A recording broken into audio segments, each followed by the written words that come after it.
They can hear the.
What about now, Joe?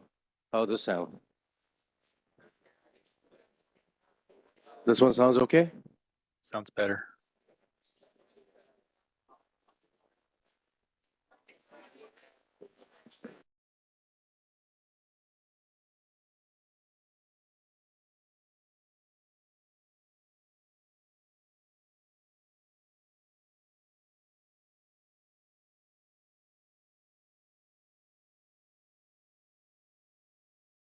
Test, test. Joe, test, test. Good.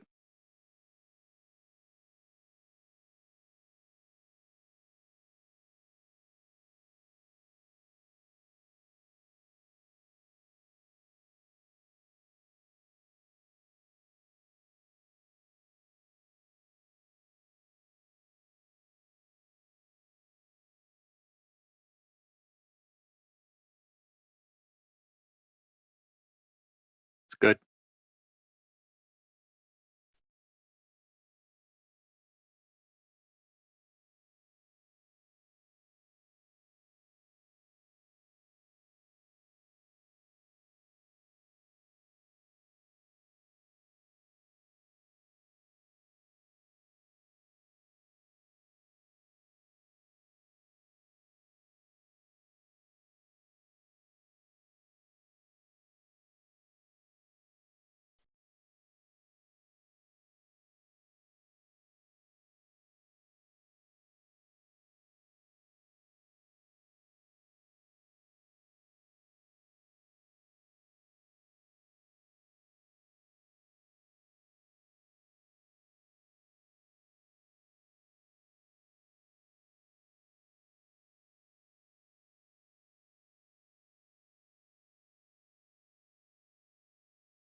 Really?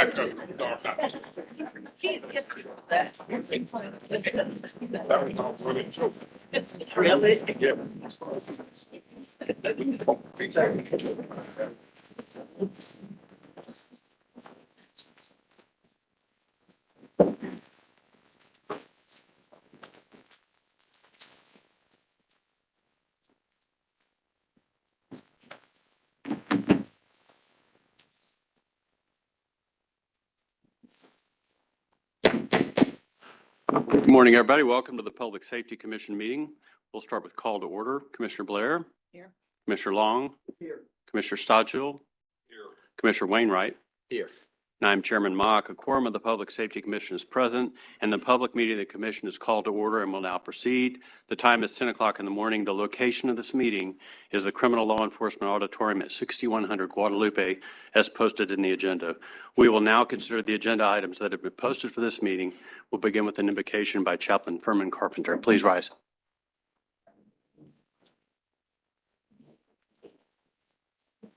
Let's pray. Our Heavenly Father, we thank you for this another meeting of the Texas Public Safety Commission. We thank you for each of our commissioners, Father, and what they mean to this state of Texas. We thank you for their wisdom. We thank you for their love for our state. We thank you, Father, for the love of the Department of Public Safety and for their joy in serving. We thank you for their compassion and their encouragement that they give each member of the Department of Public Safety, for the recognition of the community, Father. Father, we thank you for the Department of Public Safety, our director and his command staff, for the integrity of these men, Father, and for each man and woman in the Department of Public Safety, our communications, our automotive, our admin, Father, especially those that wear the badge, Father, and serve our state every day, Father. Please watch over them and shield them from danger.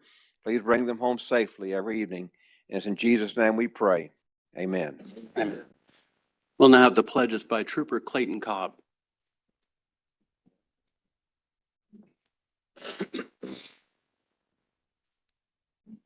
I pledge allegiance to the flag of the United States of America and to the republic for which it stands, one nation, under God, indivisible, with liberty and justice for all. Honor the Texas flag. I pledge allegiance to thee, Texas, one state, under God, one and indivisible. Thank you. Please be seated. Item 4 on the agenda is approval of the minutes of the Public Safety Commission meeting held on April the 11th, 2024. I second. I have a motion from Commissioner Blair and a second from Commissioner Wainwright to approve the minutes of the Public Safety Commission meeting held on April 11th. Is there any further discussion? Hearing none, all in favor say aye. Aye. All opposed, same sign. Motion passes. Moving on to presentations, Director McCraw.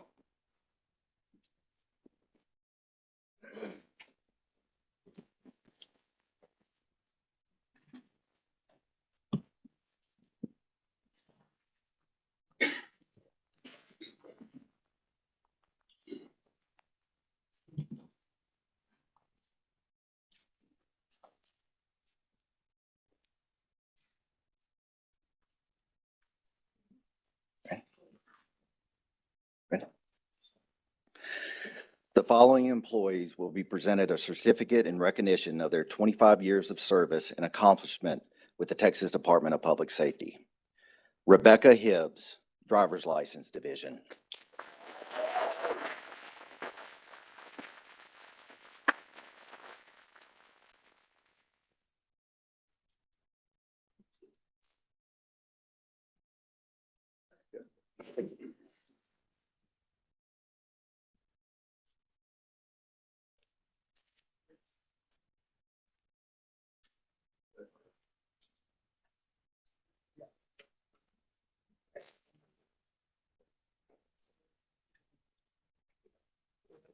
Very good, thank you.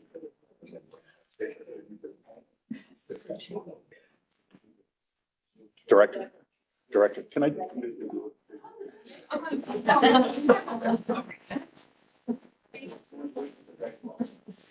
you. We are too. Yeah. Thank you. One more.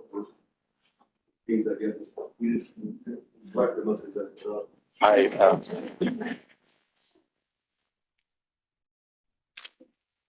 All right. Thank you.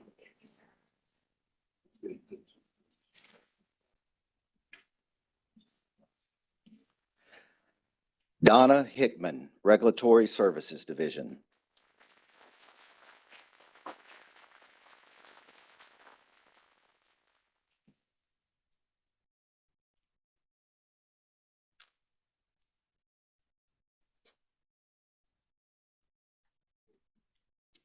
Good. Thank you.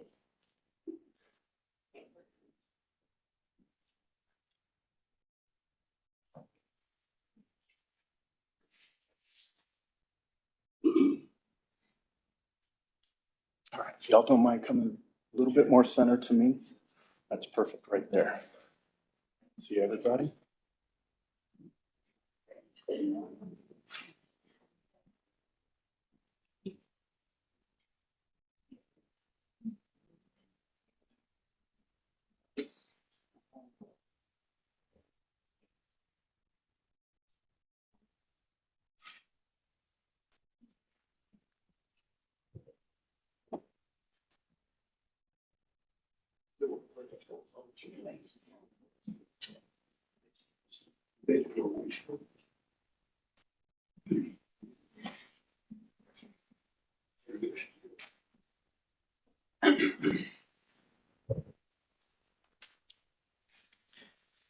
Joanne McClendon, Criminal Investigations Division.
Sonia Riley, Criminal Investigations Division.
Teresa Smith, Crime Records Division.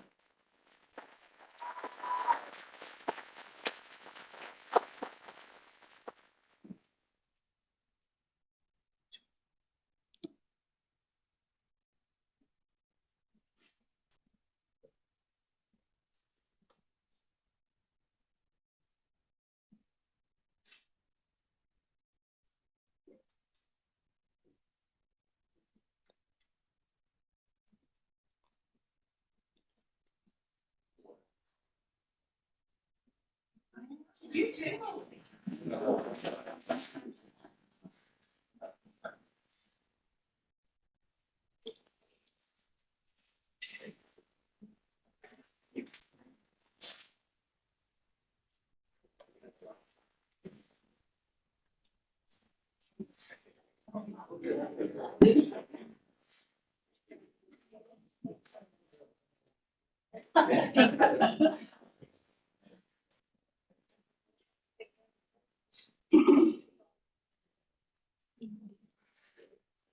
Let Vili Temperchon, Regulatory Services Division.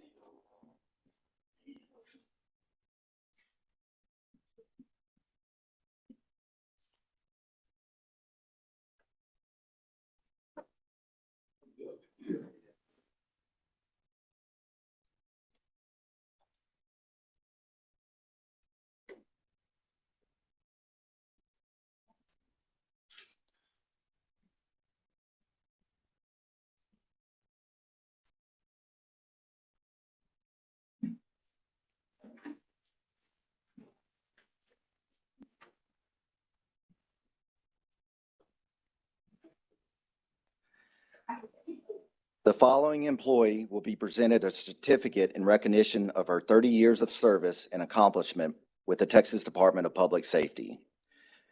Julie Cedillo, Texas Ranger Division.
The following employee will be presented a certificate in recognition of his 35 years of service and accomplishment with the Texas Department of Public Safety.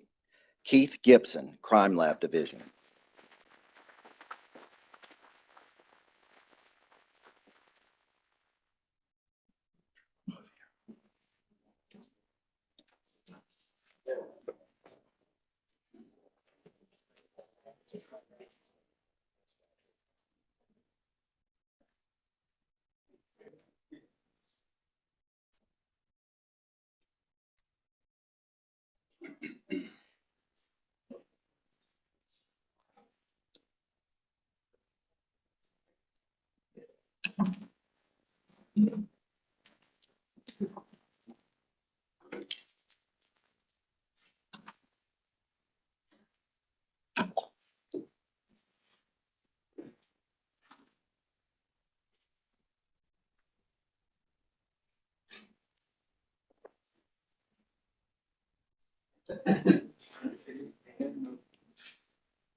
The Top Trooper competition began in 2012 as a way to recognize the outstanding troopers we have working all over the state.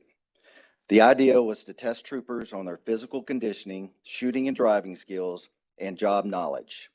The troopers are tested with a written examination, firearms qualification scores, and physical readiness test scores. They are then invited to participate in the state competition. The first Top Trooper contest was completed in February of 2012. Trooper Javier Arana Jr. participated in the first competition and did extremely well. The following month, Trooper Arana was tragically killed in the line of duty. As a tribute to his sacrifice, the competition was named in his honor. The 12th annual Javier Arana Jr. Top Trooper competition was held at the Tactical Training Center from April 22nd through the 26th, where 120 troopers from across the state competed in the event. Throughout the competition, the troopers were tested during 9 events. The 3 skills-based driving courses measured their abilities in vehicle handling and dynamics while being placed under stressful conditions. Their firearms proficiency and weapons handling were put to the test during the 3 courses requiring accuracy, weapon transition skills, and target discrimination. The 2 physical fitness courses pushed their endurance, mental toughness, and ability to perform under physical stress to the limits. These 3 skills-based courses were all under the added stress of being timed and penalized for missed objectives and targets. Recognizing the importance of being an expert in their field, the competitors were subjected to an oral interview in front of a board made up of Highway Patrol supervisors, including the chief and assistant chief of the Texas Highway Patrol, who challenged them to answer job-related questions, professionally articulate themselves, and provide suggestions for the betterment of the Texas Highway Patrol Division. We are honored today to have members of the Javier Arana family with us today. If you could please join Colonel McCraw for the presentation.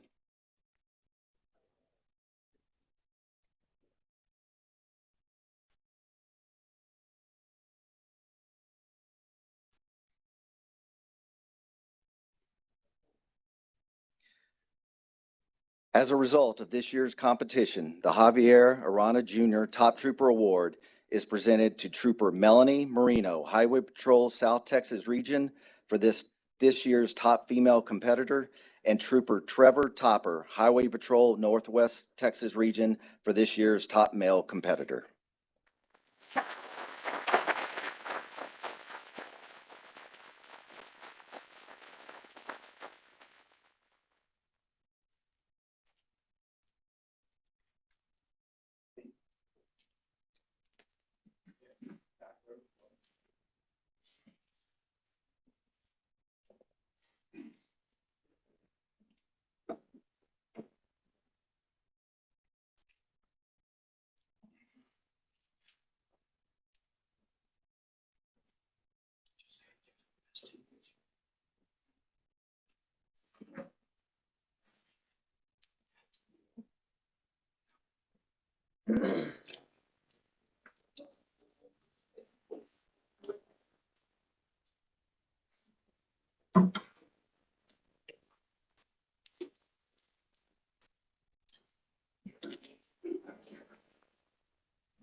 Let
me borrow my heels. 1, 2, and.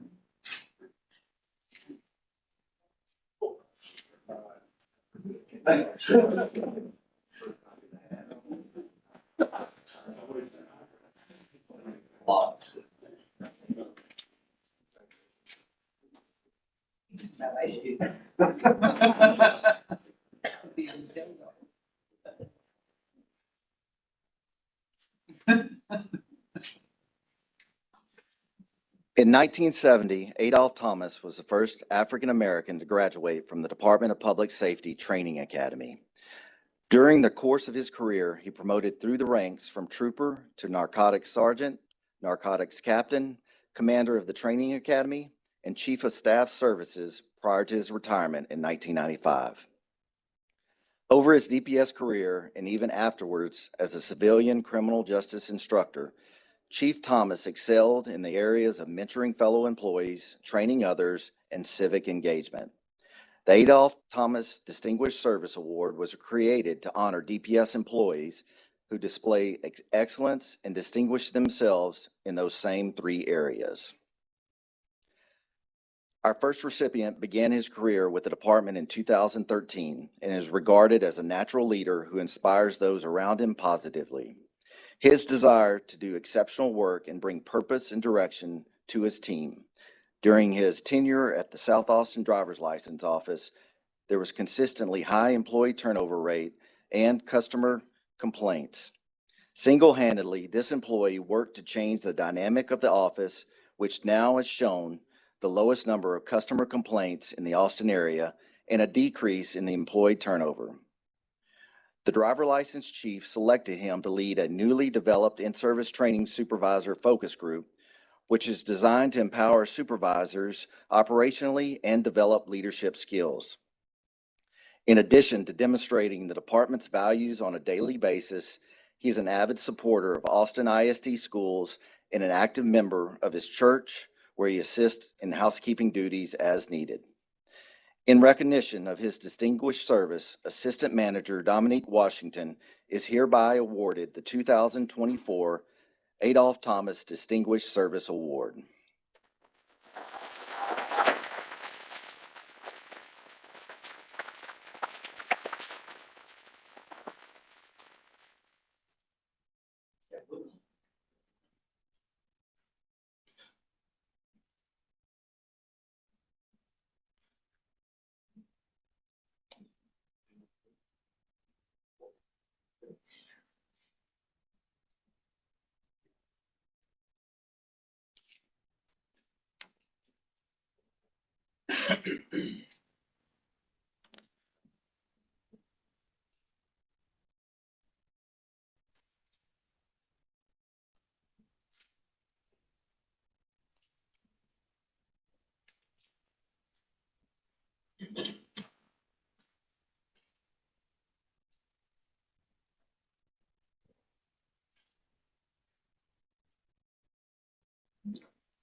The second recipient began his career with the department in 2013 in recruit school, has served in the Texas Highway Patrol Division, where he mentored young troopers and served as a field training officer, and recently became the Tyler District Training Coordinator in the Training Operation Division.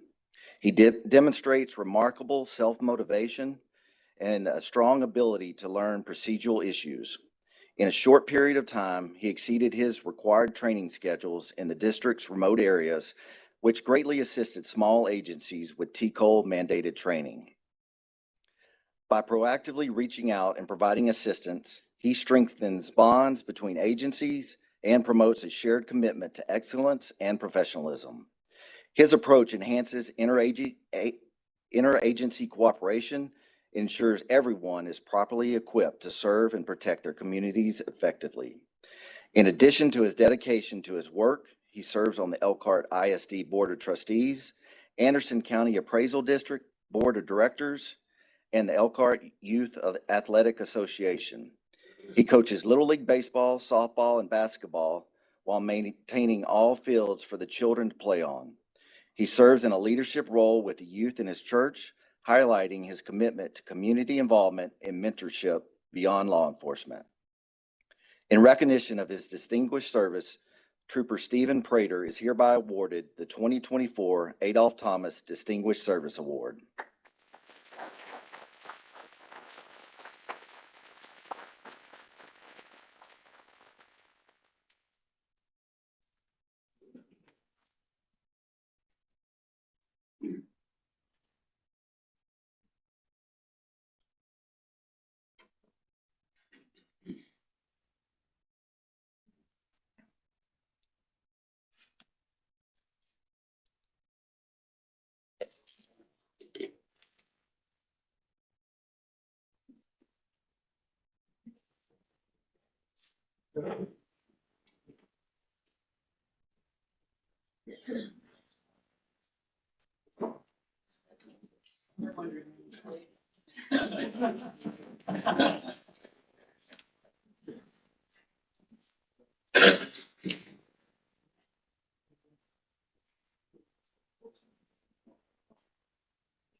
On April 8, 2024, Special Agent Garrett Ray discovered an unresponsive male subject experiencing a medical emergency near the Capitol complex. Agent Ray observed a white powdery substance in a bag nearby and in the subject's nostrils, later confirmed to be fentanyl. Senior Trooper Jason Melson arrived on the scene to assist and immediately began a medical assessment, noting the subject had a weak, rapid pulse rate and labored breathing. Trooper Melson determined the subject was experiencing a narcotic overdose and administered Narcan. Melson continued his assessment, and when the subject had no signs of improvement, a second dose of Narcan was administered. The subject was placed in the recovery position, his respiration stabilized, and he regained consciousness. In recognition of his significant and professional response to a life-threatening situation, resulting in the saving of a life, Senior Trooper Jason Melson is hereby awarded the Life Saving Award.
On January 18th, 2024, Trooper Ernesto de la Pena was on routine patrol when he approached a vehicle stopped at a traffic light in front of him.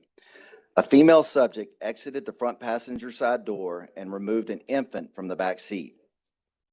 The female appeared distressed while patting the baby on the back. Trooper de la Pena immediately recognized that the infant was choking and rushed towards the vehicle. The infant was stiff, had a bluish skin color, and was making very faint cries.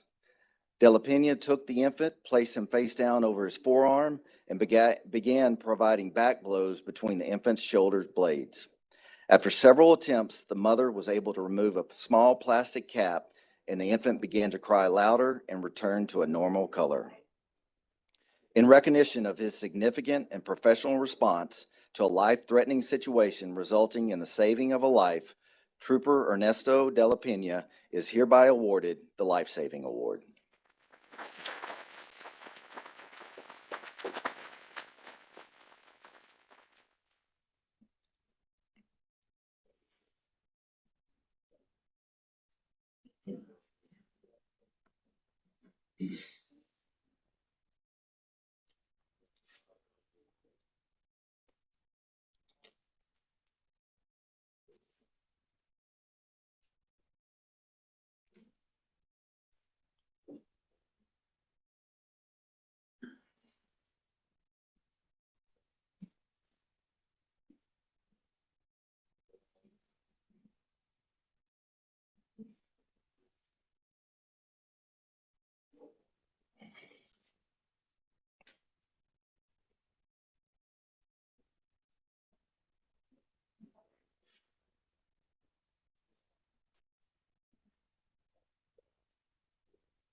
On August 30th, 2023, Trooper Christopher McCormick was assisting Austin PD with a subject selling and distributing large quantities of fentanyl in the North Austin area.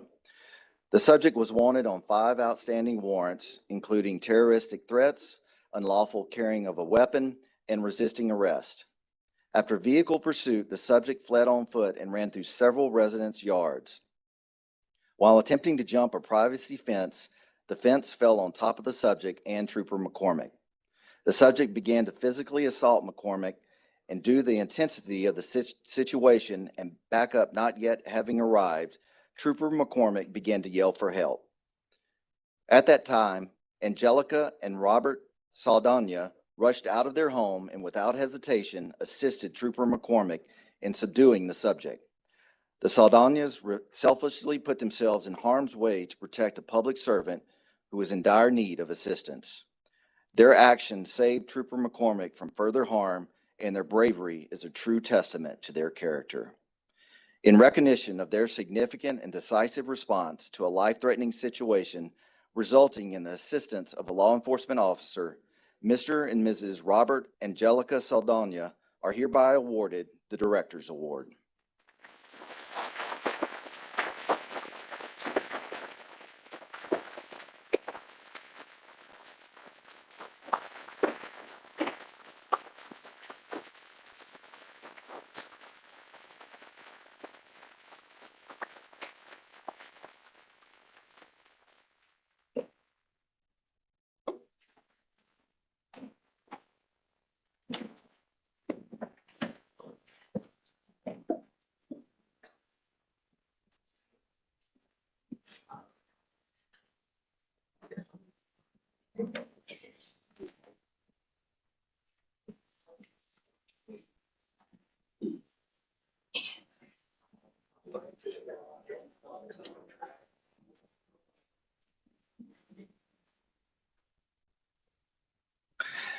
On November 18th, 2023, Trooper Jimmy Spraggins responded to a one-vehicle rollover crash involving two juvenile subjects whose vehicle had collided with a tree and caught fire.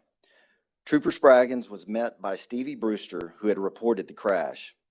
Ms. Brewster found the male subjects lying next to the vehicle with severe injuries, unable to move. Putting her own personal safety at risk, Ms. Brewster carried each subject across the road as the fire continued to grow. Shortly after she got the second subject across the road, the vehicle became engulfed in flames. Ms. Brewster kept both subjects awake and conscious until EMS arrived.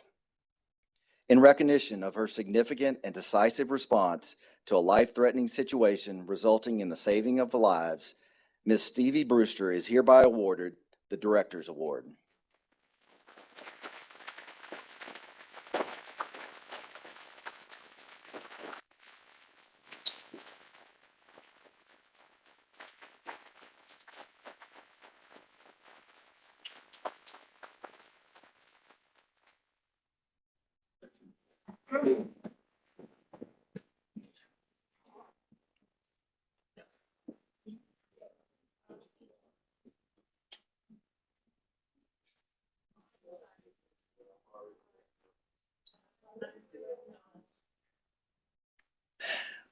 We also have one of the individuals that was saved that day with us today.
This next award is presented in honor of the actions and leadership which exemplify the highest traditions of the Texas Department of Public Safety. Throughout his career, Colonel Stephen McCraw has worked to ensure this department maintains the strictest standards. To that end, in 2018, he instructed the Texas Highway Patrol State Crash Reconstruction Team to analyze fleet-related crashes involving department members, along with the survivability of members operating sedans compared to SUVs. This analysis indicated that DPS personnel were nearly 8 times more likely to survive a head-on crash in an SUV. That in collisions involving small cars and SUVs, the risk of death was 24 times greater in the passenger car. and that the rate of overall serious injury or death involving occupied parked SUVs was approximately 17% lower than those involving sedans. After receiving this data, Colonel McCraw immediately took action to protect DPS personnel and began the process of transitioning the department to an all SUV fleet. Over the last decade, DPS has had nearly 4,000 fleet crashes. However, changing to an all SUV fleet has saved countless lives while also significantly reducing the severity of injuries related to those crashes. For his leadership, forward thinking, and devotion to the safety of the men and women who serve this department, Colonel Stephen McCraw is hereby awarded the Life Saving Award.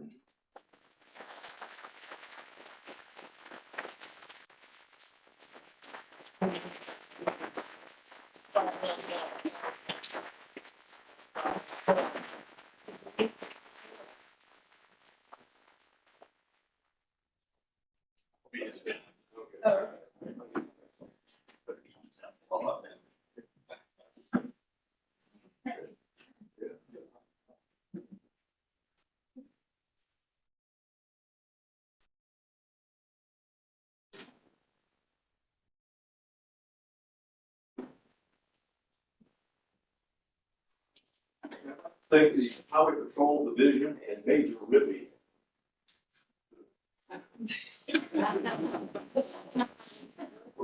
Yeah, it's important to acknowledge that, yes, certainly we figured it out and asked for it. State legislature paid for it. And so did the governor, approved it, Lieutenant Governor. So we're blessed to work in a state that cares. They don't just talk about their officers, they care about their officers. So.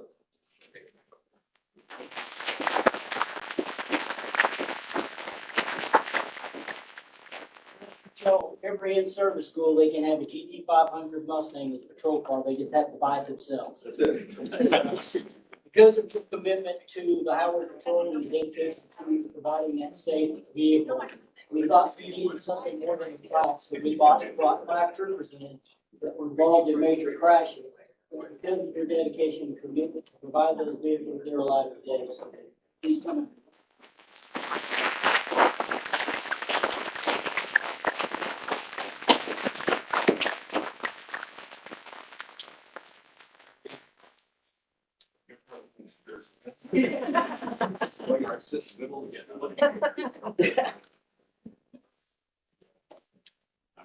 If everybody in the front row can just shift about 6 inches this way, we're good there.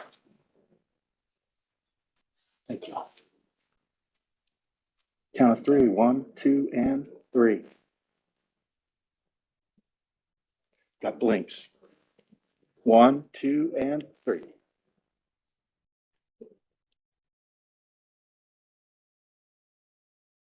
We're good there. Thank you all. Appreciate it.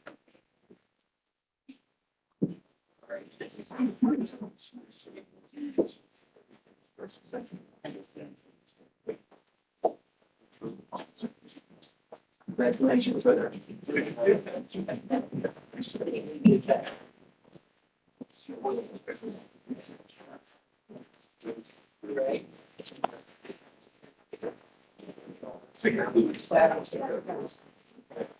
Well, ladies and gentlemen, on that high note, that concludes our presentations this morning. I say this every time, but I mean it from the bottom of my heart. These are the most important moments of us for a commission to be here to celebrate great service, sacrifice, and special note today for our Director for all he does for the department in the state of Texas.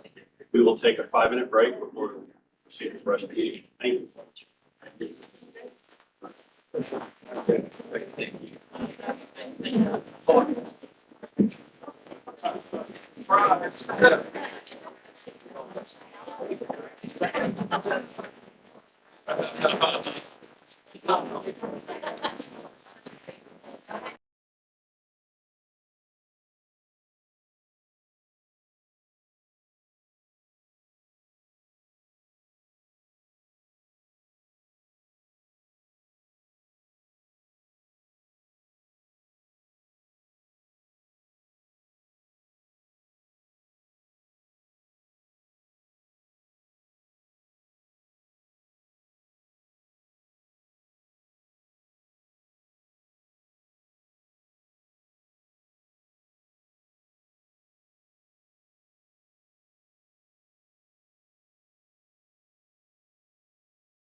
All right, the Public Safety Commission is back in session. The time is 1:53 a.m. Sophie, is there anybody wishing to give public comment? Anyone in the auditorium wishing to give public comment? Hearing none, public comment is now closed. We'll move on to item 7 on the agenda. It's the director's report, and I'll turn it over to Colonel McCraw.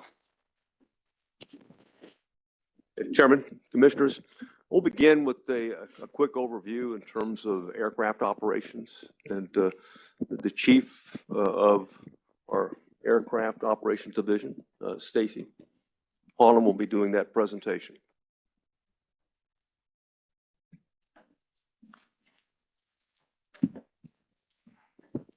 Good morning, Mr. Chairman and fellow commissioners. It's an honor and a privilege to represent the Aircraft Division today, and I look forward to giving you a little brief on not only our footprint, but a little brief on our mission set as it stands today.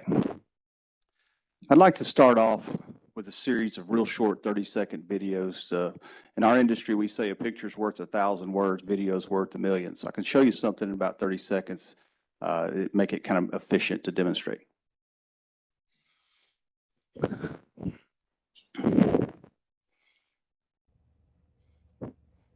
This right here is between El Paso and Santa Teresa, New Mexico.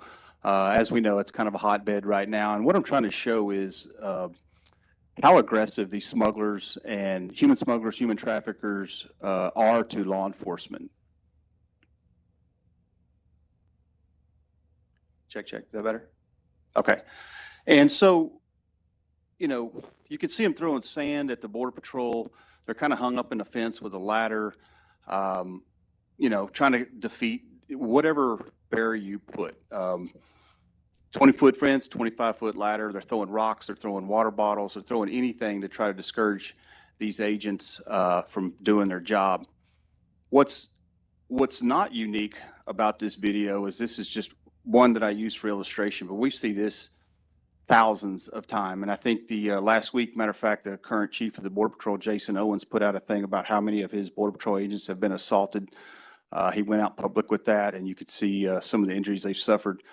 It's a little different in my career, north of 30 years in law enforcement, 27 in DPS. We've always had fights. We've always had skirmishes. I don't think we've ever seen the level of aggression towards law enforcement that we see today, whether it's the state troopers or the United States Border Patrol or any other law enforcement for that matter. Next video here is just basically open source video, tools of the trade, how we're using wire cutters, bolt cutters to defeat barriers. We're seeing this a lot, doing a great job of, you know, best we can to deter this activity, to make wins, fix it, get the Texas Military Forces, DPS to come in and try to mitigate some of this. But won't belabor the point, but you get it. I mean, there's the bolt cutters all day, every day.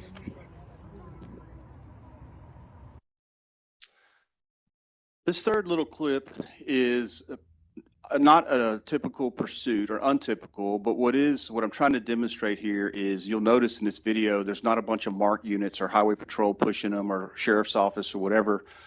It's the advantage of having the aircraft that when you join this event or this pursuit, you can ask their MARC units to back off, let us take it, get it to a successful conclusion without, you know, having to take evasive maneuvers or called third-party accidents or fleets or whatever.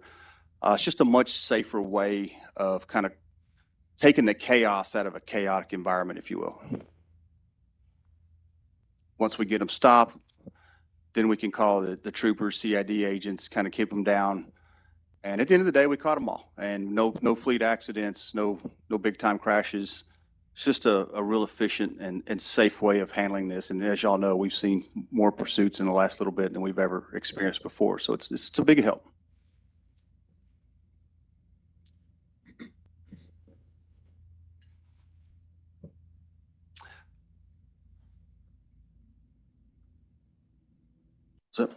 Okay.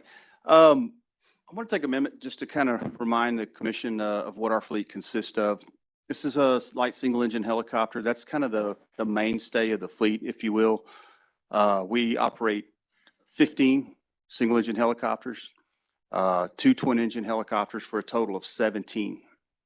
The fixed wing side, we have 9 fixed wing aircraft that we use and deploy, so a total of 26 in the current fleet.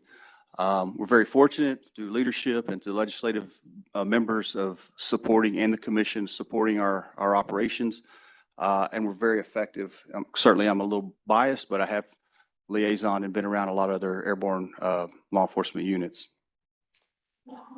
This is a picture of an EC-145. This is more of your search and rescue, SWAT, SRT, SOG, patrol included type element. We operate one of these.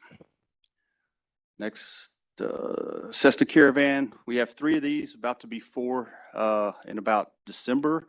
Very efficient aircraft in the field, gets called a lot by our law enforcement partners, both internal and external.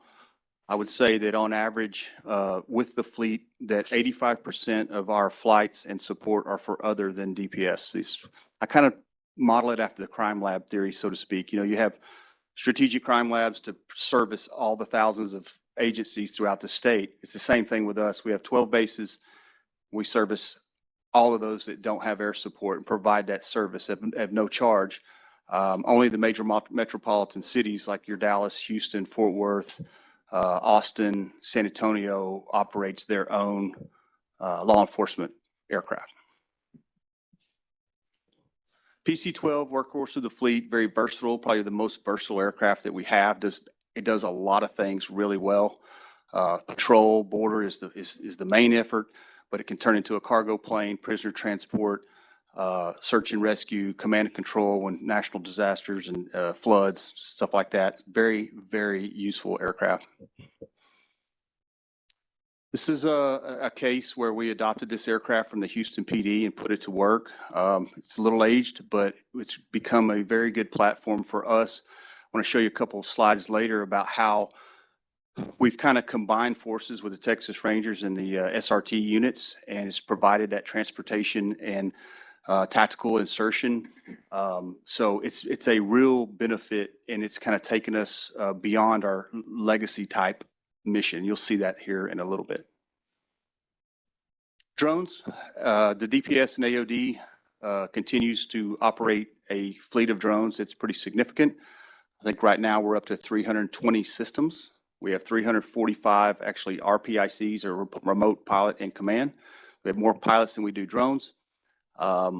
These are spread across the divisions, mainly in the commission, but also the non-commissioned side is using drones for tower inspections, building inspections. Of course, we use them in law enforcement all the time. You know, in the industry, people say, well, the drones is going to compete with the manned, put the manned aircraft out of business, and a lot of agencies stay away from that.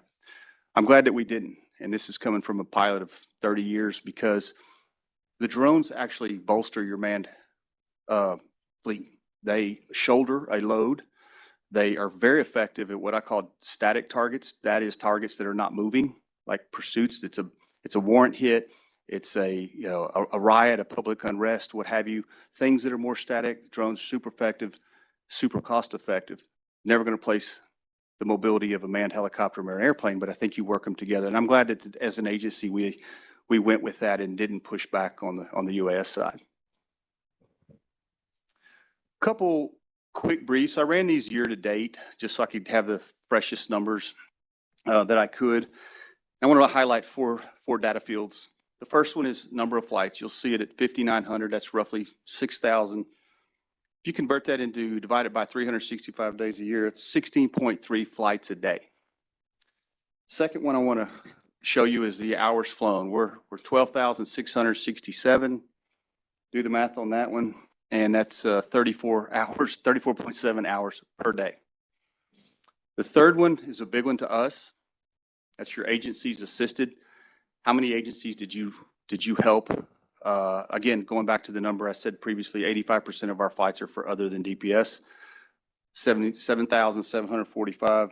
That's 21.2 assists per day.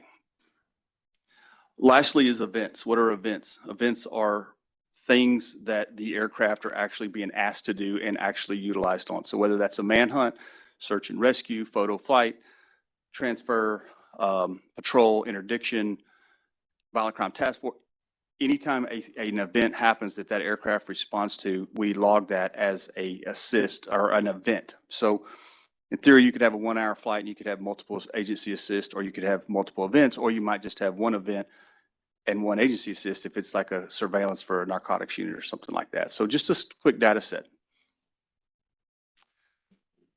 Manned aircraft hours, I broke it down into kind of the same thing, and I just wanted to show you one number here is that the USBP assist at 20,702. I think that's a conservative estimate, and that's probably the way we report. We try to make sure that that's accurate, but there's times that I know that I see on the paperwork where we might assist the BP 5 or 6 times a day, when actually when you read the narratives, it might be north of 15 or 20. So next slide. This is a snapshot of the drone program, but only on Operation Lone Star. And you can see, I think the number that sticks out to me is the 72,000 flights since Lone Star began in direct support of Lone Star. And, you know, that's not reflective or representative of what they do in the legacy mission, the capital flights, the events that are taking place in the regions, especially the North regions. That is just for Operation Lone Star. So it's been the drone and UAS program has been a value add, not only to the Air Division, but also to the agency and our external partners. I want to switch gears right quick. This video is actually on our website, and the reason I want to show it is it's a tiny bit dated a few years ago, but this is resurging. And I think that one of the reasons we're seeing it in the state of Texas resurge, and I'm talking about airplane smuggling, the use of the National Airspace System, general aviation aircraft to bring people, narcotics, contraband in, is because of the border or the pressure that's been applied, especially in our state, that it's much easier do you want to walk across the desert, you know, if you've got the money and risk the desert environment, risk getting caught, arrested, or it might be much easier to fly to a remote airport, land, not have a lot of pressure applied and be more successful in an easier journey. I mean, I would choose the aircraft versus walking through the desert. And I think that other people have figured that also. So I want to show you this video. It's an oldie but goodie, but it's illustrative of what we're starting to re-engage in.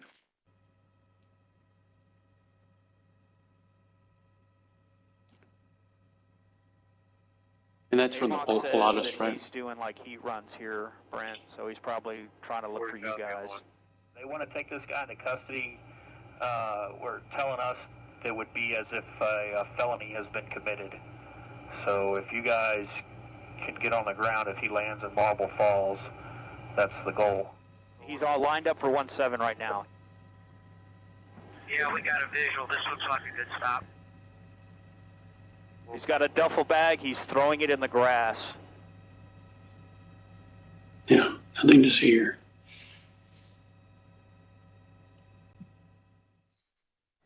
So certainly not the biggest case in the world we've ever done, but it's illustrative of use of the general aviation system to smuggle.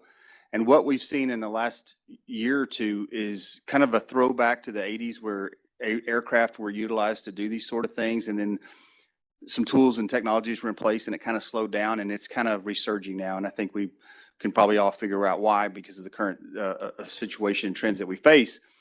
But these are just a couple of photos that AOD has of cases that we have made smuggling using the general aviation system. You'll notice that they're fairly large groups. A couple of the airplanes are of substantial size, you know, King Air stuff, twin engine, fairly good size turboprops. Couple of these cases, most of them, the operator's not really involved. They get a sublease for a subcharter, don't really know where the airplane's going, or they've been told a different story. So I don't necessarily blame, in this case, all of the operators, but it's the people who rented the planes ultimately that we're getting this organized, if you will. But some of them do. Next slide. No, again, more representative cases, general aviation smuggling. These aren't leased aircraft. These are smugglers' owned airplane being utilized. In the lower left, you'll see a kind of a makeshift manifest for these flights. And I believe these were going to originate out of McAllen, overfly the checkpoint. That's another reason that we use, or they use, aviation is you can overfly a lot of the checkpoints, right? You know, you get north of the checkpoints, get into some of your big cities, Houston, get in the outskirts of Austin, and then kind of make your way to the corridor after that. So, but take a look at the manifest. I mean, this manifest, you can see what they're charging for these flights, you know, $19,000, $17,000, $20-something thousand for a less than 2 hour flight. You know, that's an expensive flight, but again, this is a, you know, cartel at its best. All right, next slide. I like this one because I've been involved in this for many years and done many, or been participated in many airplane smuggling cases. And I don't know that I've ever been involved one that involves a helicopter. But clearly in top left, you can see that this case was sort of the same thing. We got onto it. We're able to follow it, get there, effect some arrests, make some referrals. First time in my career. I know there's been some alleged, you know, jailbreaks using helicopters and stuff in the past that I've read about, but I don't know that I've ever seen helicopters being used for this purpose, but sure enough. Lower left, again, typical GA smuggling case that we've been working on. What's unique is if you look in the background, that's a G500 Gulfstream. Pretty fancy airplane to be operating this way. This is a portion of the passengers in the lower left of this event. The reason I say portion is because I'm about to show you a video of what happened to the rest of the manifest. What's kind of unique about this case is this is literally in our parking lot. This is in the parking lot of the DPS hangar in Edinburgh, Texas, between the city-owned FBO and the DPS hangar.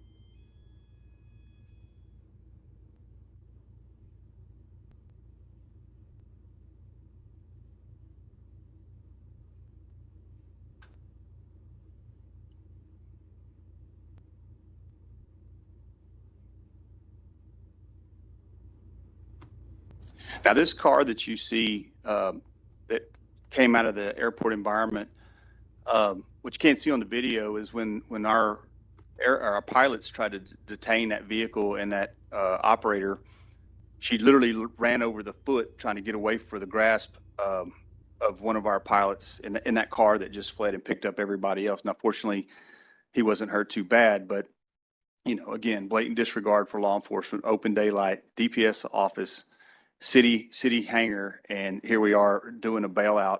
You know, it's just unbelievable to me. So suffice it to say, the lady in orange that you saw drive or walk off, and those others were the slowest ones of the bunch, and we were able to effect those and get those in custody, and I think probably about 20 of them got away.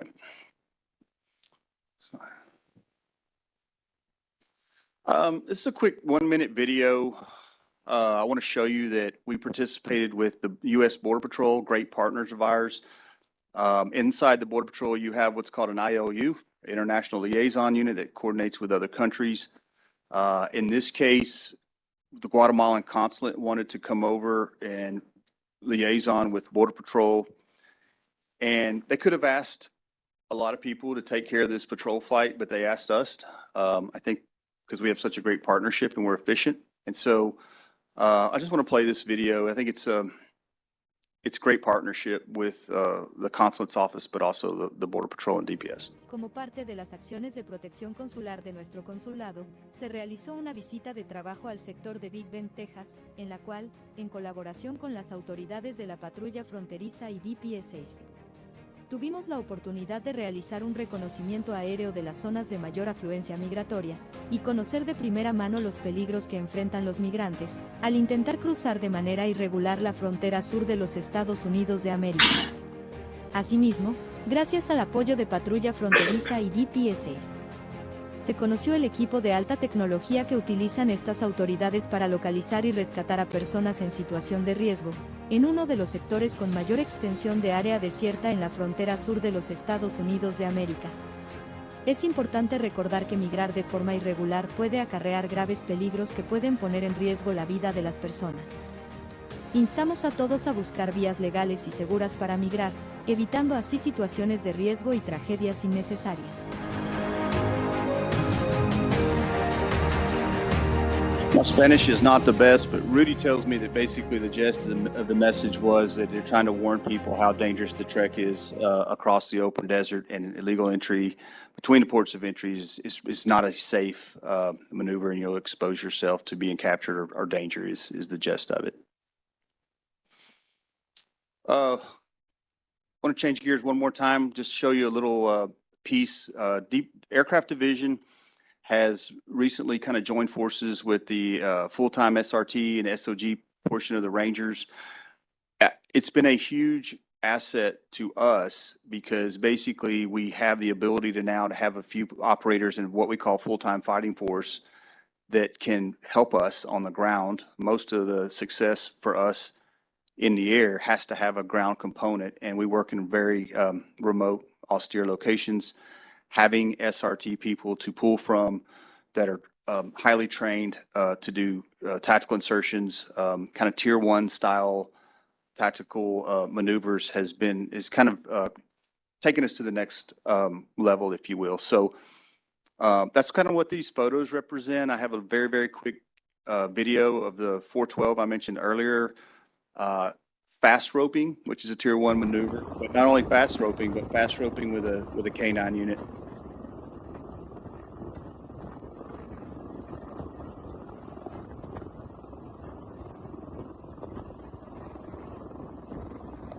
And so you got to ask yourself, well, that doesn't look like much, 30, 40 feet up in the air. But when you have the ability to insert a dog and tac team on the top of a high-rise building, for example, you have active shooter like we've seen, like it was Las Vegas, Mandalay Bay.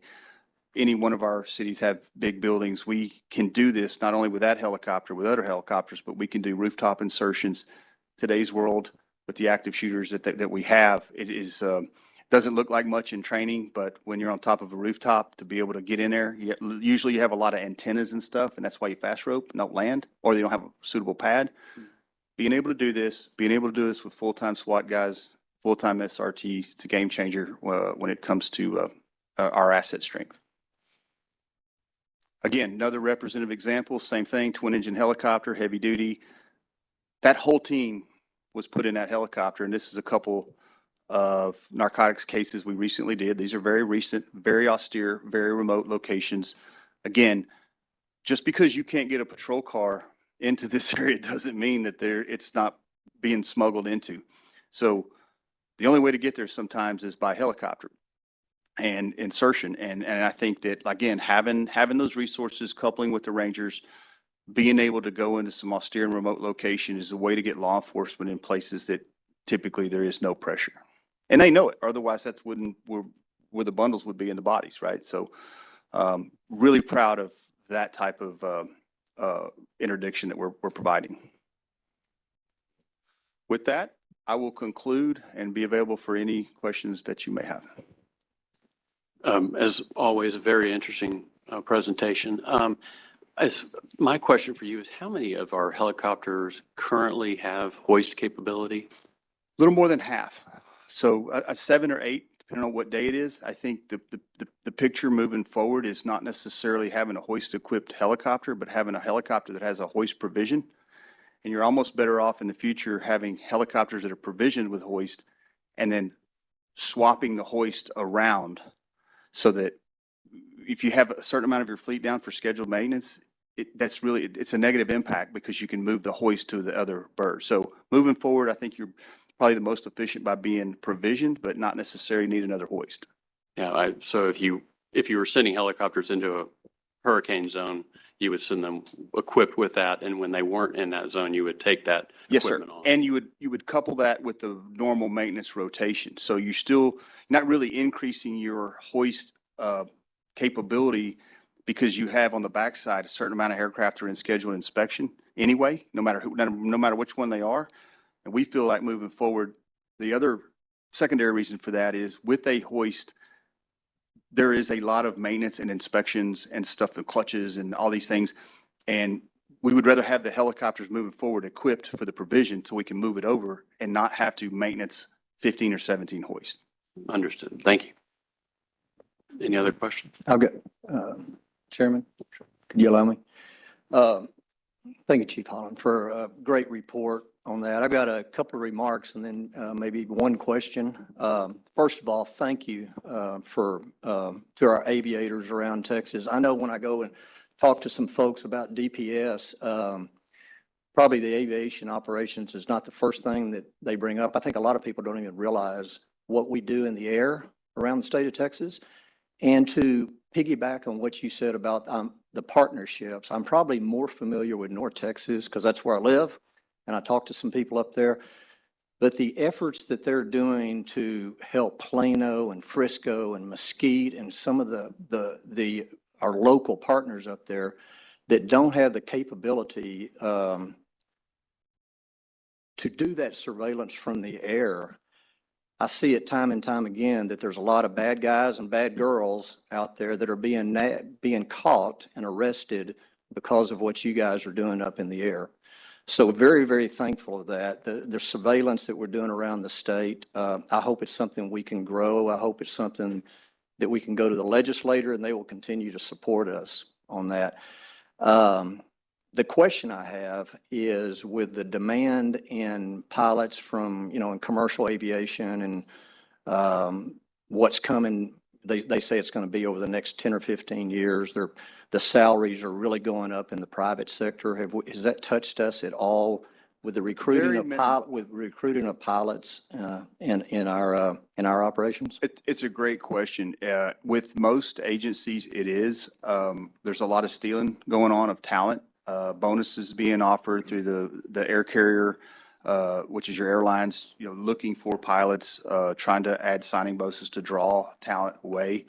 I don't want to say DPS is immune from it, but I think the reason it doesn't impact us is a couple quick things, if you don't mind. The first one is going to be the varied and the myriad of missions. What pilots can fly a helicopter and a fixed wing in the same day? How do we do that? All of our pilots are dual rated and dual trained. Yeah. Very not unique or not standard in the general aviation community to be PICs of both aircraft. We know we can do it. We know it can do it safely. So that's kind of the first part. The second part is we've been blessed by the legislator and the commission and DPS to have good equipment. There's something to be said about pilots wanting to fly good equipment. Yeah. We got good cars. We got good offices. And so we have a very comfortable situation. I think the third part, and maybe most importantly, we do everything different than a lot of your bigger law enforcement agencies. And this is very simple. Our pilots are troopers first. They're aviators second. So we don't have a shortage of troopers, and we'll train them to be pilots. Fortunately for us, our division, we have a plethora of certified flight instructors, both FAA certified, CFI, both CFII instrument instructors. The majority of our piloting commands have much higher ratings as what's required. We have probably north of 25 pilots that have at least one airline transport pilot's license, in some cases two. So I think it's a combination of all of those, but mainly the fact that we're troopers first. Yeah. And then we're pilots, no different than the trooper first and he has a boat, or the trooper first and he has a canine. It's a tool of the trade, and we're funded. And I think that's why we're not really impacted by the shortage. I think that's important. Troopers first, then pilots second. And is it correct in my understanding that the troopers can come in, they need to have their pilot's license, and then we would give them further training? Correct. As needed, once they apply and get certified to work as a pilot, we would give them training after they get their pilot's license. That is correct. They have to have a minimum of a private pilot license, which is your very entry level. Yeah, they get their instrument and commercial. That's correct. Whatever. And the reason for that is they need to have a little bit of skin in the game, number one. Two, they have to get to that level so we overcome the obstacles. Like, do you get airsick? You know what I mean? you know, if you've demonstrated you could have a private pilot license, then there's a lot of gates that you've already jumped through. Yeah. I call a private pilot's license like a ticket to learn. Yeah. It's not till you get into the instrument commercial, the multi-engine commercial, the CFI, the certified instrument instructor, the double I's, and then the ATPs, airline transport pilots, which is kind of the pinnacle of the aviation industry. Yeah. It's a license to learn. Well, great. Thank you. I know we're in a season of putting in our request for the next legislature, you know, not only from our, you know, you mentioned the hangars, and I know that that's a big thing too of getting the proper hangars. So let's put in our request, and I know you're working with the executive staff on that, and I hope our commission, you know, would be fully supportive of that. So thank you very much. Thank you. Any other questions? Thank you, Chief. Thank you.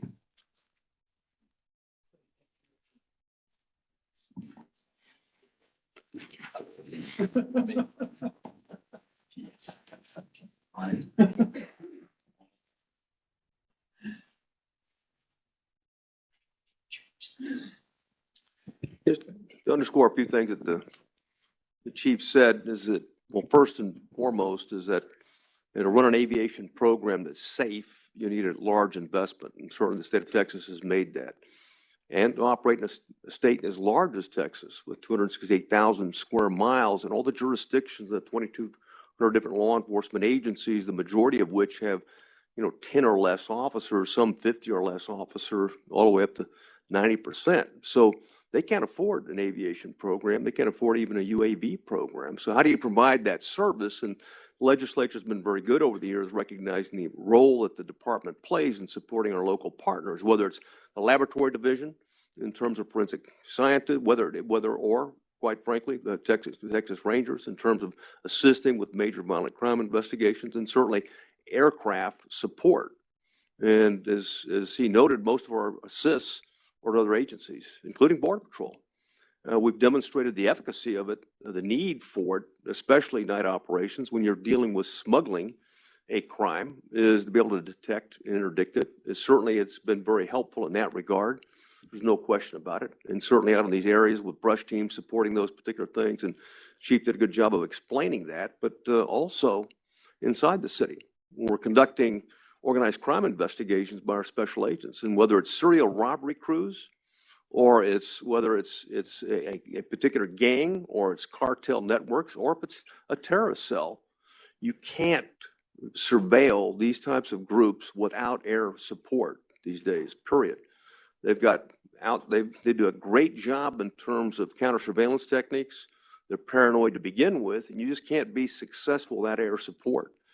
And as the chief has said, maybe not today, but on many occasions, if you have 2, you have 1, you got 4, you got 2, you got 10, you got 5, because you have to keep them safe, which means that rotation, that maintenance cycle and which means there's another investment in that to keep them safe and airworthy in that regard. So we're very blessed with the support, and we certainly do need to grow the program, and we look forward to continue to do that. But and frankly, we've we're very confident of our pilots, our pilot program, our safety program, and we've been very blessed thus far with all the type of different operations that we engage in. And with that, I'll move to one of the items on it is Operation Lone Star. We did testify this week before a Senate committee, and I'm sure we'll be testifying soon before a House committee on the same thing, because the state has invested billions of dollars, and frankly, the state legislature and the governor are very, concerned about an unsecured international border with Mexico and its consequences and impact across the state. So, and of course, in their oversight capacity, will be no question, we'll be talking about what we've done, what we've accomplished, what the milestones are. And some of the milestones quickly I just covered, this week with the Senate hearing was just simply, well, first and foremost is, beginning in February of 2021, we witnessed the beginning of a global mass migration event. In March of 2021, Governor, launched, Operation Lone Star, which is really an evidence-based, proactive, preventive strategy, was designed to be able to prevent, first and foremost, deter, detect, interdict, transnational criminal activity, primarily between the ports of entry because Border Patrol had been entirely overwhelmed. They've been converted and diverted, okay, from enforcement operations, which is their core competency. It's what they do for a living, to essentially immigration processing duties. And in doing so, it leaves corridors open at ranches, and sheriffs are overwhelmed in their counties. And the governor personally, we were with them, Colonel Martin and I, when we talked to ranchers and local officials along those lines, and they're afraid of what was happening to their particular community. So what's a state to do? Well, one thing is certainly the Department of Public Safety. You know, how can we use our assets, and we have, as part of this integrated approach and strategy to support it? Texas Military Forces, really every state agency you can think of has been involved in some way, shape, or form. TDCJ, for example, TxDOT actually built, you know, anti-pedestrian fencing across an area that was a hot spot in that regard. TFC, in terms of the wall in that regard. You know, TDM helped stand up a transition center, or to be able to us processing center, you know, to support Val Verde County. And now we've got one in Jim Hogg to be able to support, you know, Brooks County, where there was a large numbers of individuals that are criminally trespassing. And what's the state to do if you don't have jail space in that regard? So there's many different aspects of it that are brought together to do it, and recognizing importantly that the border does not stop in the border counties. It really doesn't stop in Region 3 in South Texas or West Texas in Region 4. I mean, the border, you know, it's ubiquitous these days. And so our investigations, you know, in El Paso are linked to our investigations in Houston, to San Antonio, to New York. Sex trafficking of children is embedded in this particular thing. And I talked about trends we saw. I mentioned air smuggling as a concern. We're seeing increasing. It's kind of like back to my day when I was in DPS narcotics in the 80s is when it was a trend. And now we're seeing it again. And now some of that precious cargo is people, you know, paying that much money to move people across. And that's the contraband that's being moved across. And there's only one reason not to claim asylum in this particular administration, because you get a notice to appear and you're released for many years. So the only reason not to is that you're concerned about being detected by law enforcement. And that's two groups. That's one that have been previously have a criminal record in another country that we might be able to detect coming in. Certainly known or suspected terrorists fall in that particular category. Criminal that have been previously arrested and convicted in Texas and deported back and come back again. Gang members, visible tattoos, things that we might detect in that regard. All of those things are reasons, you know, to avoid, but also victims. We found, you know, females in this group that believe that they're going to work as nannies, or going to work, you know, as in the domestic servant or in the food industry along those lines, and later, you know, gang raped and compelled into prostitution. So those things are happening.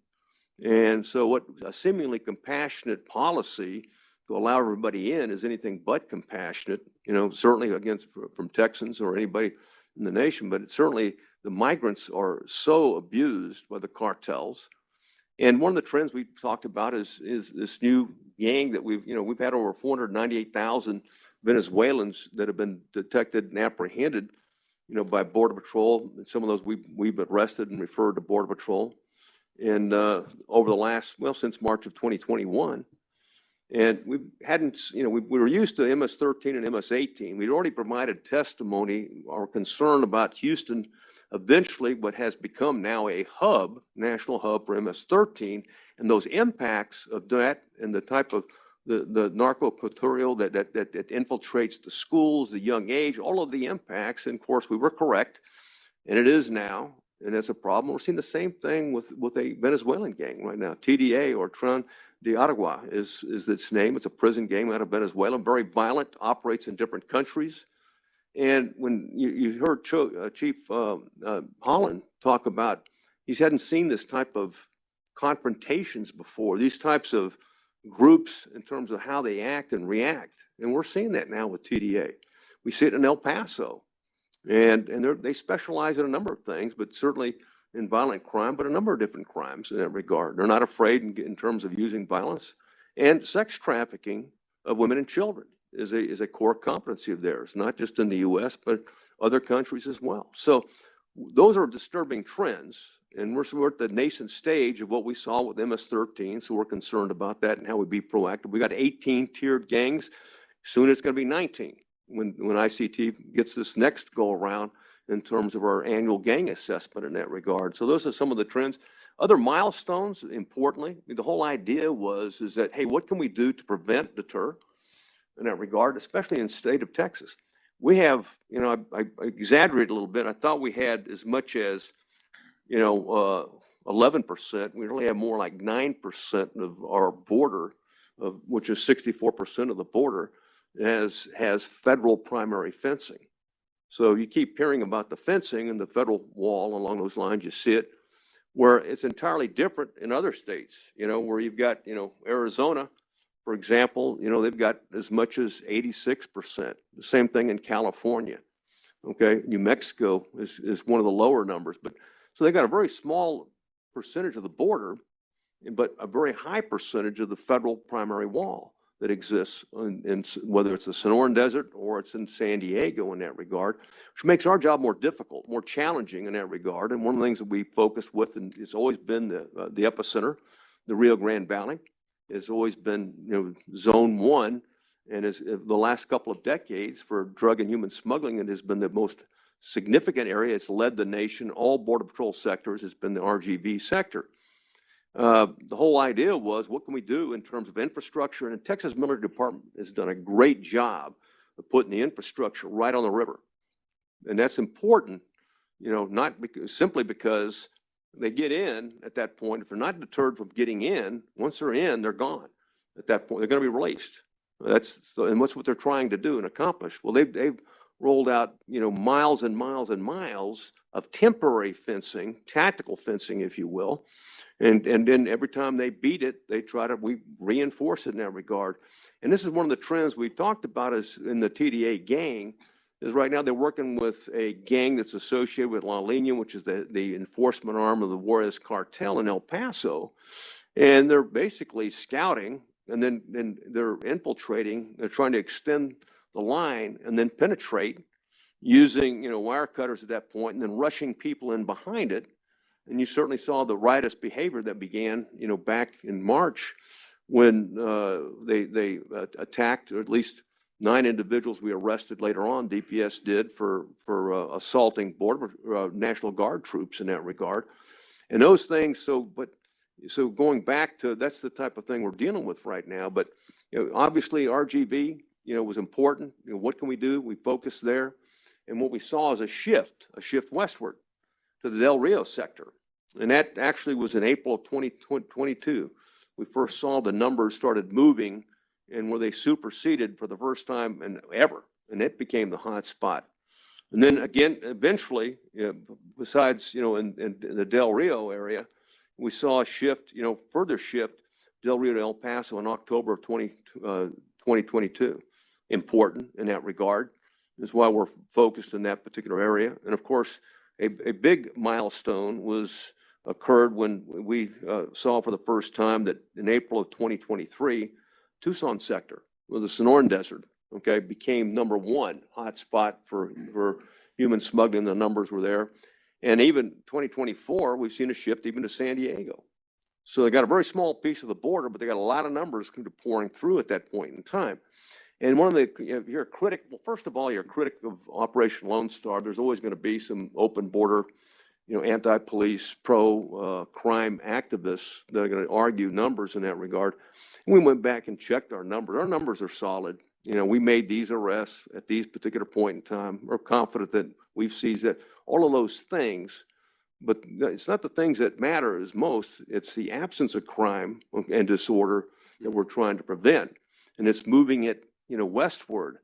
And you can argue, and why it's important to track the numbers, not just in terms of seeing the numbers going down overall in Texas, but to see similarly where the numbers are going down other places and the percentage of those numbers in Texas versus other locations. And what we're seeing is, and you can't argue it, is that, hey, Tucson sector and San Diego have taken over, the lead. And unlike now the Texas sectors, not so much or not at all. And that's an important indicator of success in that regard. So the governor has achieved some remarkable results with despite the particular challenges. And of course, we've had a number of ideas that have been shot down simply because we couldn't implement the buoys and other things because there's litigation. That would have been even more helpful in that regard and could have helped it even sooner. But nevertheless, we continue, okay? Operation Lone Star will continue. The governor's made it very clear. I think you did this meeting you had this morning, right? Yep. So we're engaged, and of course, to the greatest extent possible, we'd love to do all volunteers. And we've got this new term that the troopers brought to our attention, this thing called voluntold. Okay, we're having to do that a little bit as well. And to the extent we unfortunately are having to do that, it appears that we'll continue as long as we are being exploited between the ports of entry. And of course, we're mindful that our investigations don't stop there. So our gang investigations and cartel investigations, special agents conduct the seizures that our troopers are making in the highway and other areas around Texas. It's all related to the Mexican cartels. And I've already given detailed briefs in terms of the threat that they particularly pose, but that's the latest that we have. I miss anything you think of? Criminal alien. Yeah. We initiated a program. The governor, was concerned about the type of people getting in. And I think there's been publicly released about the 8 that have been arrested that are tied to ISIS-K.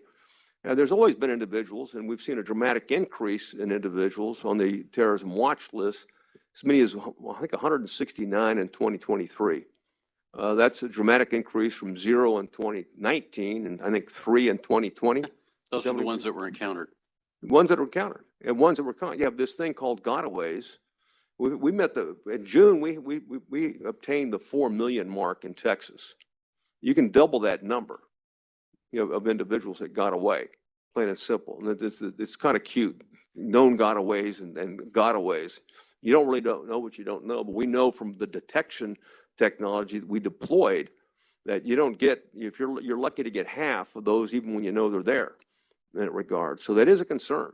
The gotaways aren't asylum seekers. They're clearly trying to avoid being detected and apprehended. So we've got many challenges. And even though we talked about terrorists and the 169 before potential and the ISIS-K threat, which is a very, very violent group that made the Moscow attack, for example.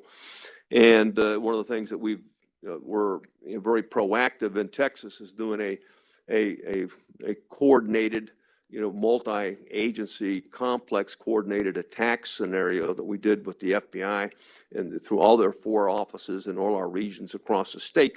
We do that because that seems to be what the terrorists are using right now and have been successful in other countries and other spots, so that we're better prepared for those particular attacks. And switching to where, criminal, and I think the term that, be careful here, what our federal partners are using, criminal non-citizens, I think is a term now. It's not criminal aliens, even though you can find that on the Department of Justice's webpage under state criminal assistance, criminal alien assistance program, the SCAP program. Okay, it still exists. But if you eliminate the alien, it's for Texas purposes, we started a Texas top 10 criminal illegal immigrant program. And the concern that the governor has is that we're seeing increasing numbers of individuals that have been previously, arrested, convicted, deported, returning, committing other crimes. And what we're able to do using fingerprints and biometrics and a lot of great research from crime records and certainly ICT analysts, able to come up with a list of individuals that are actually wanted right now. Certainly we don't work immigration, but there are state violations for some of the individuals that are criminal illegal immigrants, okay, that we know are here illegally and have committed crimes, and there's outstanding warrants, state warrants. And so we've identified as many as 11,000, and 4,000 of those, over 4,000, have felony warrants. And out of that, we've narrowed it down to 612. You got to prioritize. There's only so many minutes in a day.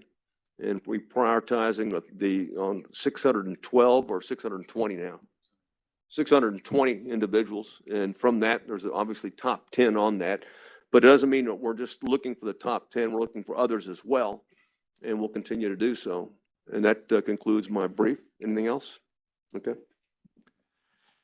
Thank you, Director. The one thing that has me a little concerned more than usual is what Chief Holland referred to about the assaults, the brazen assaults on law enforcement and our troops. And that is something I think we need to be paying very close attention to going forward, because it's that kind of lawlessness that spills over into our communities and into the country. And that's not a place we want to go.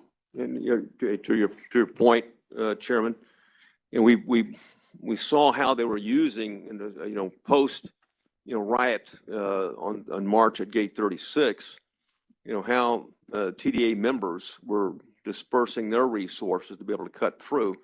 So one of our countermeasures was using SOG going in behind the wire and UAVs to detect it, and even actually getting evidence of the individual that was cutting it, so we can go back in behind and arrest that individual. And what we found immediately, they bow up as if they're going to take us on. We're trying to interact with them in that regard. So we've never seen that with migrants before, in such a way, and have so many agitators before that are trying to generate, chaos, or certainly trying to disorder in that regard. New challenge. And so we expect that to continue. We have warned our troops that are aware of that in that regard, but we have to be very careful going into these things, because the immediate net result is they want to fight. Any other questions? Okay. Thank you, Director.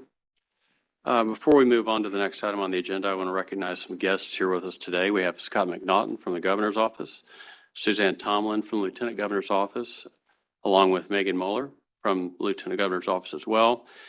We have Kevin Patterson from Senator Pete Flores' office, and we have Matt Rushak from Chairman Ryan Gein's office, and also Emma Garcia Casells from that office.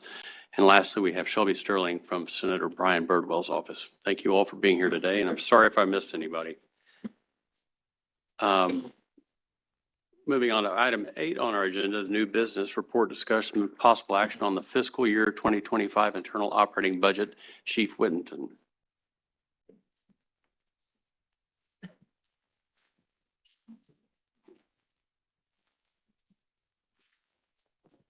Good morning, Commissioners. Is this on? Thank you. I'm Susie Whittington, Chief Financial Officer, here today to present the internal operating budget for the next fiscal year, starts in September, and I'll need your approval on the budget. So the fiscal year 25 budget is very similar, the operating part of the budget, very similar to the current year's budget, because it's all in the same biennium. Other than capital projects, many of those are budgeted in the first year of the biennium, but just the operating portion is very similar. And as we always do when we start the budget process, we start with what's in the Appropriations Act. So the bill shows $1.5 billion for fiscal year 25 with all funds included. And then we needed to make some adjustments to that total. The first adjustment is for the estimated revenue that comes in for what we call appropriated receipts. And that revenue gets estimated 2 years in advance. So now we have better data, and we're comfortable that we can count on 2.2 million of additional revenue that wasn't included in the Appropriations Act. And then similarly, federal funds also estimated in advance, and we now plan to spend 2.7 million less than what's in the bill. And the third adjustment is for amounts that we don't expect to spend in the first year of the biennium that we have the authority to roll forward to next year. So that was totals 24.2 million. And we can only roll forward unspent items from the first year to the second year, so just within the biennium.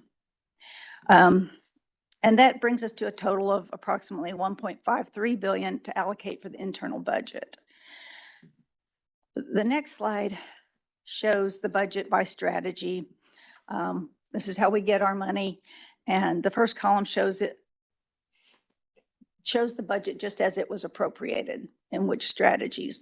And then the second column shows the adjustments that we made, which include the items that I just talked about, but also some movement between strategies. And most of that is we got some salary, the increase of the salaries that was appropriated just in one bucket. It's on the very last item, the salary adjustments, and we spread that out among the other strategies. Let's see. So the totals are the same as in the previous slide. And then the next slide shows the type of funds that make up our budget. Approximately 93% of our budget is funded from general revenue.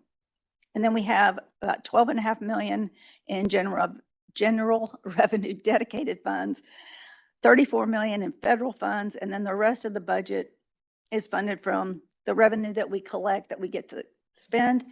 Not all the revenue that we collect is appropriated to us, but the part that is. And then we get some state criminal justice grants from the governor's office and some interagency contract revenue. And then this next slide shows how the budget breaks out between types of expenditures. And this is what's planned. You can see our budget's made up mostly of salaries and wages, which includes overtime. Salary costs make up 72%, and the rest is operating costs, capital purchases, and then other things like rent, supplies, utilities, and so on. And then lastly, federal and state seized funds, as you know, require commission approval to spend. And we usually wait till late in the biennium to bring you some recommendations for how to spend that money, with the exception of one regular budget item, which has in the past been allocated to the CID division for surveillance equipment, and that's funded from federal seized funds. So currently there's about 4.9 million available in federal seized funds. And so with your permission, we'd like to go ahead and allocate $450,000 to CID. And then we'll come back probably next April or so and show you what we've collected in seized funds, both in federal and state, and with some recommendations for what to do with that. And then finally, the budget includes 11,713 FTEs, which is the same as the current year. And with that, I'm happy to take questions. Any question? Chief, I got one quick question on that.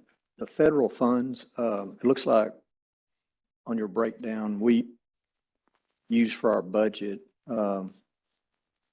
all of everything they were giving us except that National Foreclosure Mitigation Counseling. What is that? Well, And actually, we didn't. it's actually mislabeled, and you have a great ability to find our mistakes. That one is actually the seized funds, the federal seized funds.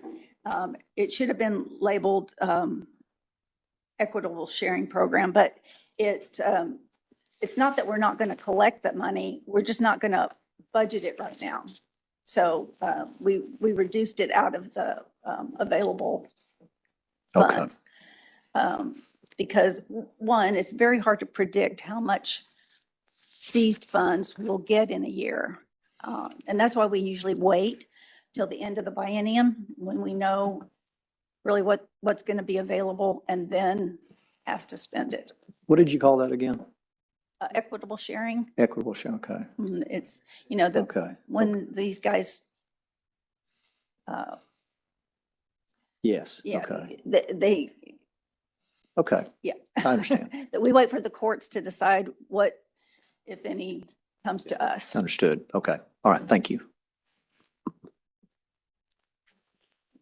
No more further questions? If not, I will accept a motion to approve the fiscal year 2025 internal operating budget adjustments as presented by Chief Whittington, including the approval of the allocation of $450,000 of federal seized assets to surveillance equipment purchases for CID.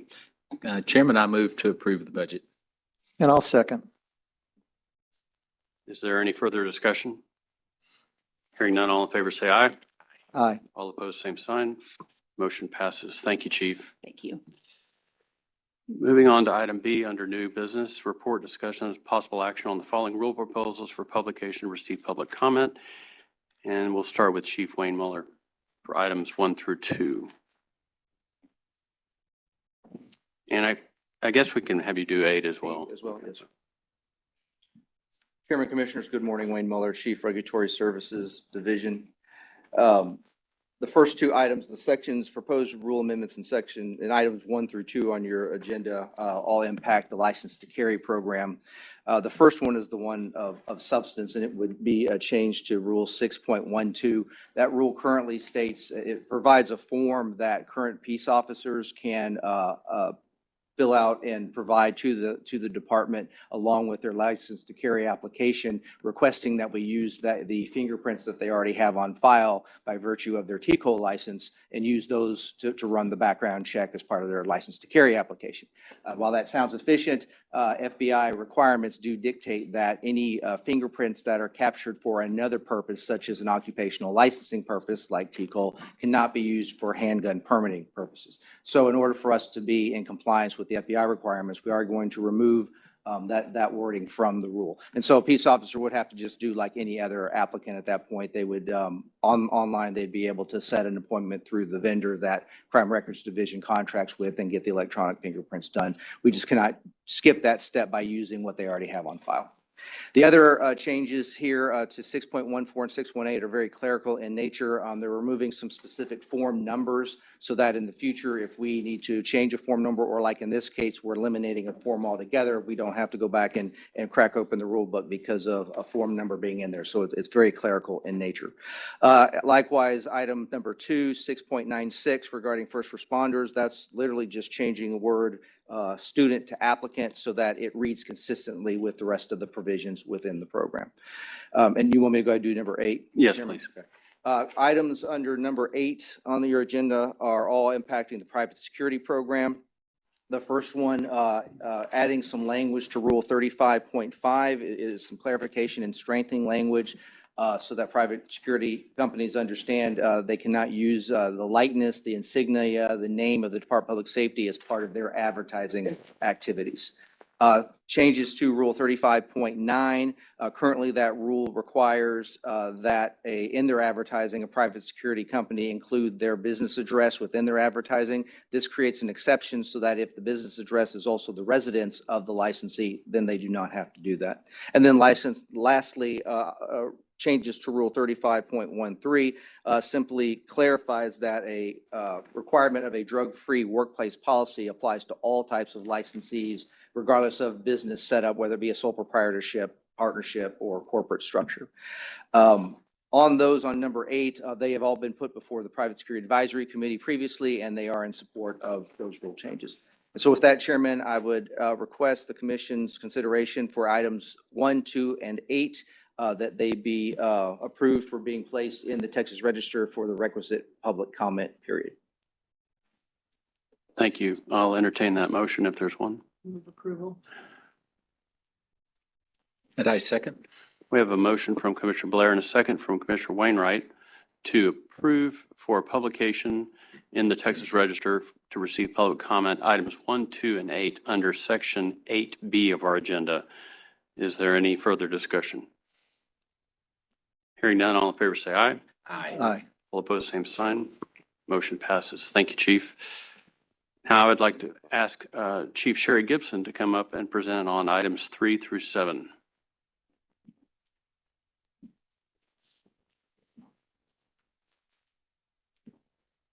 Good morning, Sherry Gibson, Chief of Driver License Division. So the changes in item number 3 are related to Senate Bill 1518, which passed in the 88th legislative session, which created an offense for a terrorist offender registration program. So the changes in Rule 15.29 change the ability to do a renewal by alternate methods, meaning these individuals will be required to come into the driver license office for each renewal. The change to 1534 is that they can only renew up to 60 days prior to their license, while most individuals can do up to 2 years. These are restricted to 60 days. And 15.38 changes the waiver of the exemption fee as a veteran. So they will be required to pay the $20 fee for their license. So item number 4 is related to the Social Security number. The federal regulations have changed and they no longer require the submission of the actual Social Security card for Real ID compliance, as long as that number is validated through Social Security Administration, which DPS does. So this is updating the rule to show that the individual will only be required to submit an actual document if that number does not validate through the Social Security Administration.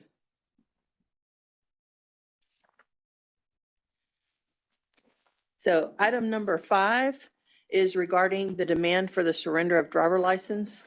House Bill 4528 removed the requirement from the administrative license revocation program for the officer to take the license at the time of the stop if there was a refusal or failure on an alcohol-related stop. This was the last suspension that required that, so this just brings it into line.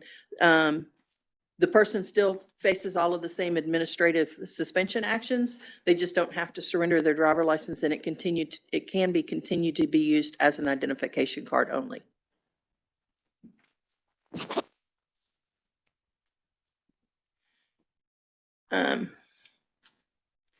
Item number 6 is an update to the Administrative Rule 15.118, which is related to the contract that we have for failure to appear, failure to pay program. Currently, our MOUs with the courts require them to submit a clearance report within 2 days, but the administrative rule still says 5. So this is cleanup to make it match the current MOU. And this helps individuals because their clearance is reported sooner and then they're allowed to get their driver license. And the last one, item number 7, is the Chapter 17 or Section 17 in the TAC Code 37 is related to the administrative license revocation. And these rules all contain information related to the hearing process that's currently done between the Department of Public Safety and the State Office of Administrative Hearings. So these rules are being updated to change the title and move the hearing process, the hearing scheduling process from DPS, which we used to manage all of the requests and the scheduling. That's now, the scheduling is now done by SOA. So these rules update that information. And it also changes the requirement for electronically filing the information from the officers to DPS. And then the final changes to 17.2, 17.3, 17.4, and 17.13 are related to House Bill 1163, which created a new criminal offense for boating while intoxicated with a child passenger. So we had a boating while intoxicated prior to this, but this is a new one for with a child passenger, which there's a similar one for driving in a vehicle. Got it. So we are, if there's no questions, we are requesting approval to post these items 3 through 7 in the Texas Register. Commissioners, any questions? If not, I'd entertain a motion. I'll second. We have a motion from Commissioner Blair and a second from Commissioner Long to approve for publication in the Texas Register to receive public comment, items 3 through 7 under Section 8B of our agenda. Is there any further discussion? Hearing none, all in favor say aye. Aye. All opposed, same sign. Motion passes. Thank you, Chief. Item C under new business, intelligence threat briefing. We will handle that in executive session. Moving on to ongoing business.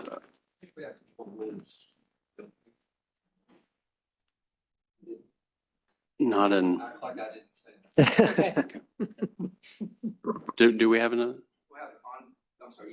Well, ongoing business, yes. Item 9, ongoing business. Maybe this is what you were thinking about. Okay. And that is item A under 9 is report discussion of possible adoption of the following previously published rules.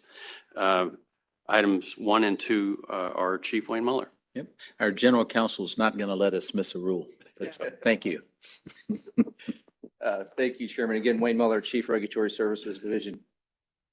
Brought this to you last commission meeting. This simply requires that emission stations within the VI program obtain a static IP address from their internet service provider. As we continue to combat crime within the vehicle inspection program, clean scanning, one of the things that we've continued to find is the willingness to move the analyzer machine from where it's supposed to be at the VI station to other locations. This is going to go a long way, not only for us, but also to help TCEQ in being able to very quickly find if the data is coming from an incorrect location. So another tool in the tool belt as we try and combat the clean scanning activity. The second item is 23.62 is simply the corresponding item within the penalty schedule if there is a violation for failure to get or maintain a static IP address, what the consequence for the licensee is. We received no public comment on either of these items, and so at this time I do request your consideration to adopt these so that may be added to the Texas Administrative Code. Commissioners, any questions? If not, I'll entertain a motion. No. And I second.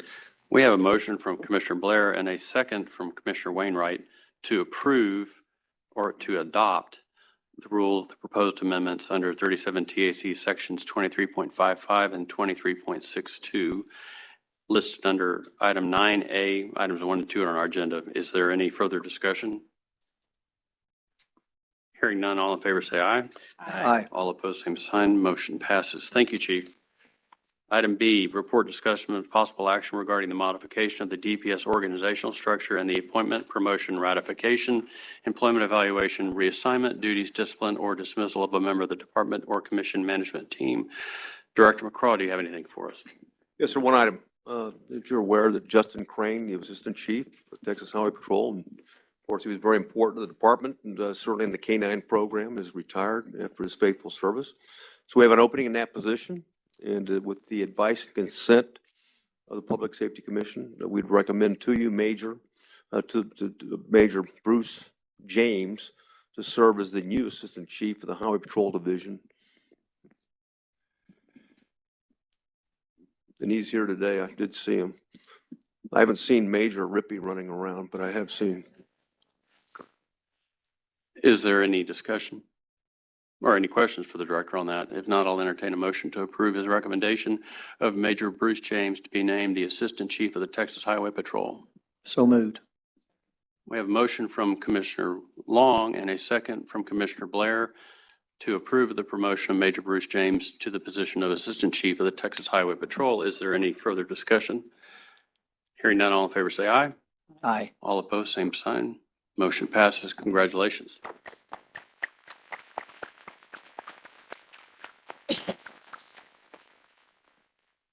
Moving on to item C, report discussion of possible action regarding ongoing criminal investigations pursuant to Government Code Section 411.0041. We will handle that in executive session. Item 10, reports. Do any commission members wish to give a report? Hearing none. Chief Whittington, do you have anything more for us? Chief Melvin, do you have anything for us? Moving on to item D under reports. Any of our division chiefs interested in giving a report? Hearing none. Move on to item 11 on the agenda, consent items. Colonel Martin, are there any changes to these consent items? No, sir, Chairman, we recommend approval. Any questions? Move approval. We have a motion. I'll second. Motion from Commissioner Blair and a second from Commissioner Long to approve all items in the consent items section 11 of our agenda. Is there any further discussion? Hearing none, all in favor say aye. Aye. Aye. All opposed, same sign. Motion passes. Thank you.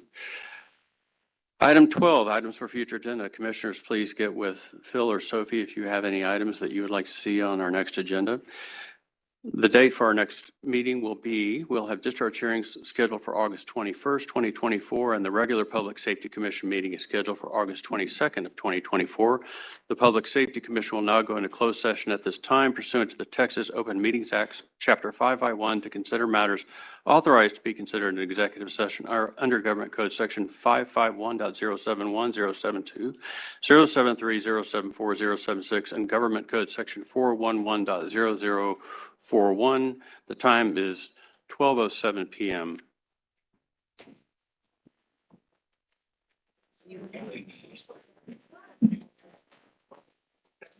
Yeah. Yeah.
The Public Safety Commission has ended a closed session and is now reconvened as a quorum in open session.